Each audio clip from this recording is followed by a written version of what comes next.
শহরের কোলাহল আর ব্যস্ত জীবনের মাঝে কখনো কখনো মনে হয় একটু থামতে ইচ্ছা করে। ঠিক এমন মুহূর্তের জন্যই বারবকুণ্ড সি বিচ হতে পারে আপনার আদর্শ গন্তব্য। বারবকুণ্ড সি বিচ অবস্থিত চট্টগ্রাম জেলার সীতাকুণ্ড এলাকায়। এটি তুলনামূলকভাবে কম পরিচিত হওয়ায় এখানে ভিড় কম, আর সেই কারণে জায়গাটির সৌন্দর্য এখনও অনেকটা অক্ষত।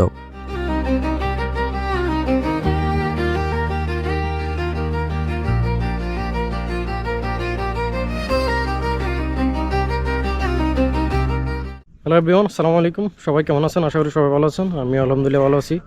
তো আজকে আমরা চলে আসছি হচ্ছে বারবকুণ্ড যে সি বিচ আছে সেটাতে চলে আসছি। আর আপনি যদি শহরের কোলাহল থেকে একটু যদি শান্তিতে বা একটু কোলাহল মুক্ত পরিবেশে নিজেকে একটু সময় দিতে চান, সেক্ষেত্রে হচ্ছে আপনার জন্য হচ্ছে এই ধরনের জায়গা যেগুলো আছে সেগুলো হচ্ছে একেবারে উপযুক্ত একটা জায়গা বলা যায়। আর আমি যে জায়গাটিতে আসছি বারবকুণ্ড, এখানে চাইলে হচ্ছে আপনারা ক্যাম্পিং করে থাকতে পারবেন। অর্থাৎ এখানে ক্যাম্পিংয়ের ব্যবস্থা আছে। এটা হচ্ছে আপনাদেরকে বুক করতে হবে এখানে। আর বিকেলবেলার জন্য হচ্ছে পারফেক্ট একটা জায়গা বলা যায়। যখন হচ্ছে জোয়ার একদম টইটুম্বুর থাকে, জোয়ার যখন একদম পরিপূর্ণ হয়, তখন হচ্ছে এখানে যে দ্বীপটা আছে বা এখানে যে জায়গাটা আছে যেখানে অর্থাৎ মানুষজন ক্যাম্পিং করে থাকে, এই জায়গাটা হিসেবে বলা যায় হচ্ছে একেবারে ভাসমান থাকে। আর চতুর্দিকে হচ্ছে পানিতে একদম টইটুম্বুর থাকে, তখন কিন্তু আরেকটা সুন্দর বলা যায়। আর যখন হচ্ছে একেবারে অতিরিক্ত ভরা জোয়ার, তখন কিন্তু এখানে থাকা যায় না আর কি। শীতকালীন বা যখন হচ্ছে ওয়েদার ভালো থাকে, অনুকূলে থাকে, তখন হচ্ছে হয়তো এখানে ক্যাম্পিং করে থাকা যায় আর কি। তবে আমি বলবো যে সুন্দর একটা প্লেস এবং হচ্ছে পারফেক্ট একটা প্লেস। আপনারা যারা হচ্ছে এইসব জায়গাগুলোতে ঘুরতে চান বা আসতে চান বা হচ্ছে আপনারা ক্যাম্পিং করে থাকতে চান, তাদের জন্য হচ্ছে আমি বলবো একটা উপযুক্ত একটা প্লেস।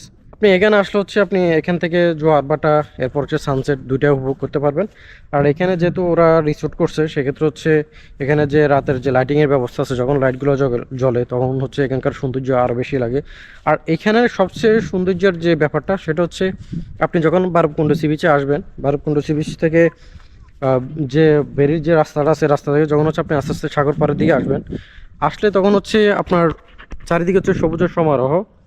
আর দূরে দেখা যাচ্ছে হচ্ছে একদম অসীম পাহাড়। এই পাহাড়ের বিস্তীর্ণ পুরোটা একদম পিছনে, এর মাঝে হচ্ছে আপনার ফসলাদি যে জমিগুলো আছে সেগুলো, এরপর হচ্ছে যে বারবকুণ্ড সি বিচটা আছে এই জায়গাটা।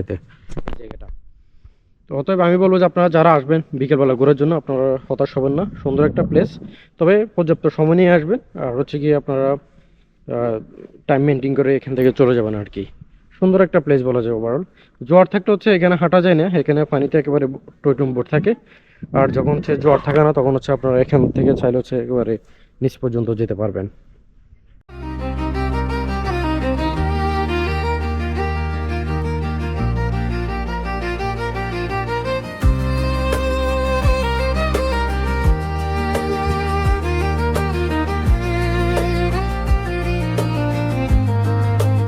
এই সৈকতের সবচেয়ে বড় আকর্ষণ হলো এর খোলা পরিবেশ, চারিদিকে বিস্তীর্ণ সবুজ মাঠ, মাথার উপর বিশাল নীল আকাশ, আর সামনে শান্ত সমুদ্র। সব মিলিয়ে এক ধরনের প্রশান্তি অনুভব করা যায়। এখানে দাঁড়িয়ে ঢেউর শব্দ শুনতে শুনতে মনে হবে সময় যেন ধীরে চলছে। বারবকুণ্ড সি বিচে গেলে লম্বা সময় ধরে হাঁটাহাঁটি করা যায়, চাইলে নিরিবিলি বসে সমুদ্র উপভোগ করা যায়। আর ছবি তোলার জন্য এই জায়গাটি সত্যিই দারুণ। সূর্যাস্তের সময় এখানকার দৃশ্য সবচেয়ে বেশি মন কাড়ে। আকাশের রং বদলের সাথে সাথে সমুদ্র যেন নতুন রূপ নেয়। আপনি চাইলে এখানে 1200 টাকা ক্যাম্পিং করে থাকতে পারবেন।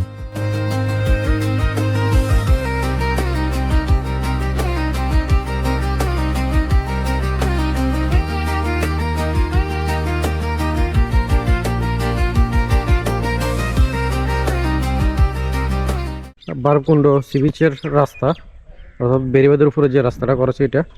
আর এখানে আসলে হচ্ছে ওপাশে পাহাড় দেখা যাচ্ছে, দূরে হচ্ছে পাহাড়, আর মাঝখানে হচ্ছে চাষাবাদের যে জমিগুলো আছে সেগুলো। আর এর মাঝে মাঝে হচ্ছে কিছু খেজুর গাছ দেখা যাচ্ছে। বলা যায় যে এখানে কিন্তু সকালের দৃশ্যটা কিন্তু অন্যরকম হবে। আর বারবকুণ্ড সি বিচের যে রাস্তাটা, আমরা যাবো হচ্ছে এদিক দিয়ে, অর্থাৎ এখান দিয়ে একটু শর্টকাটে যাবো আমরা। আর সাইডে হচ্ছে আবার ওই দিক দিয়েও যাওয়া যায়। আপনারা যখন হচ্ছে বেড়িবাঁধ থেকে নিচের দিকে যাবেন, অর্থাৎ সাগর পাড়ের দিকে, এই দিক দিয়ে হচ্ছে সাগর পাড়। আর বারবকুণ্ড যে বিচের কথা বলছিলাম সেটা হচ্ছে এটা, সামনে দেখাবো আপনাদেরকে। আর যাওয়ার সময় হচ্ছে এই ধরনের অনেকগুলো খেজুর গাছ দেখতে পাবেন।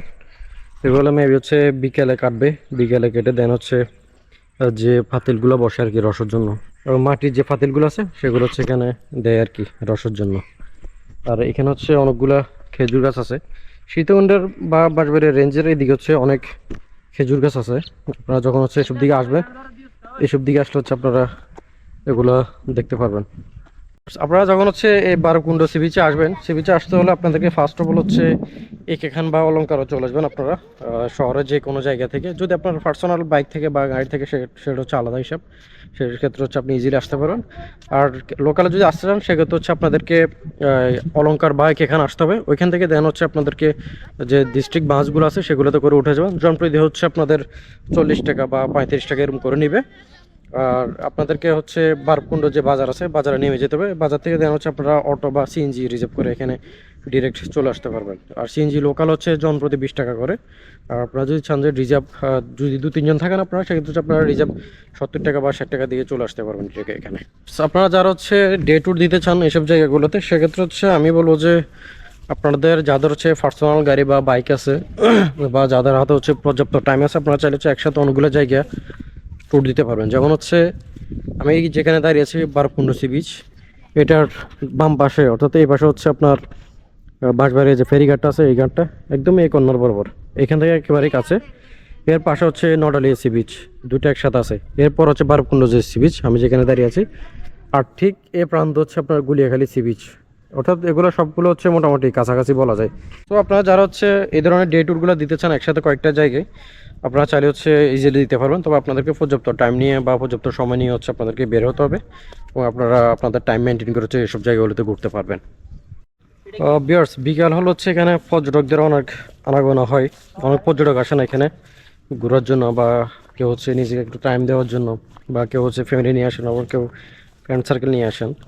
আর দেখেন এখনও অনেক পর্যটক চলে আসছে ইতিমধ্যে, অনেক পর্যটক চলে আসছে ইতিমধ্যে। আমরা যখন আসছি তখন হচ্ছে মানুষজন একেবারে কম ছিল, অর্থাৎ যারা ক্যাম্পিংয়ে ছিল তারাই ছিল শুধুমাত্র, আর এখানকার কয়েকজন ছিল আর কি। কিন্তু এখন সময় একটু যেতে না যেতে অনেক পর্যটকের ঢল নেমেছে এখানে। আর বিকেল হলে হচ্ছে এখানকার সৌন্দর্য উপভোগ করা যায়, অর্থাৎ দেখার মতো আর কি। আর ঠিক এই বরাবর হচ্ছে সন্দ্বীপ, এখান থেকে সন্দ্বীপের যে ফাটটা আছে সেটা দেখা যাচ্ছে। হয়তো ক্লিয়ারলি বোঝা যাচ্ছে না, বাট এটা যে সন্দ্বীপ সেটা বোঝা যাচ্ছে আর কি। এখানে ভিউয়ার্স, আপনাদেরকে এখানকার যে বিকেলবেলার দৃশ্য কথা বলছিলাম, এখন হচ্ছে সূর্য ডুবার মুহূর্ত। আর বেশিক্ষণ লাগবে না সূর্য ডুবে যাওয়ার সেই সময়টা, একটু পর হচ্ছে সূর্য ডুবে যাবে। আর এখানে হচ্ছে অনেক পর্যটকের আনাগোনা। অনেক হচ্ছে কেউ বুকিং করে হচ্ছে এখানে ক্যাম্পিং করার জন্য আসছে, কেউ হচ্ছে এমনি ঘোরার জন্য আসছে। ওভারঅল পারফেক্ট একটা জায়গা বলা যায় ঘোরার জন্য। যারা হচ্ছে কোলাহল মুক্ত একটু জায়গা খুঁজতেছেন বা নিরিবিলি আড্ডা দেওয়ার জন্য, টাইম স্পেন্ড করার জন্য, তাদের জন্য হচ্ছে পারফেক্ট একটা জায়গা বলা যায়। আর আপনারা যারা আসতে চান আমি বলবো যে আপনারা কয়েকটা জায়গায় ভিজিট করার মতো হচ্ছে সময় নিয়ে আসবেন, যাতে আপনারা একসাথে কয়েকটা জায়গাতে ভিজিট করতে পারেন। সো ভিউয়ার্স, আজকের ভিডিও এতটুকু পর্যন্ত। ইনশাআল্লাহ আপনাদের সাথে দেখা হবে নেক্সট ভিডিওতে। আসসালামু আলাইকুম।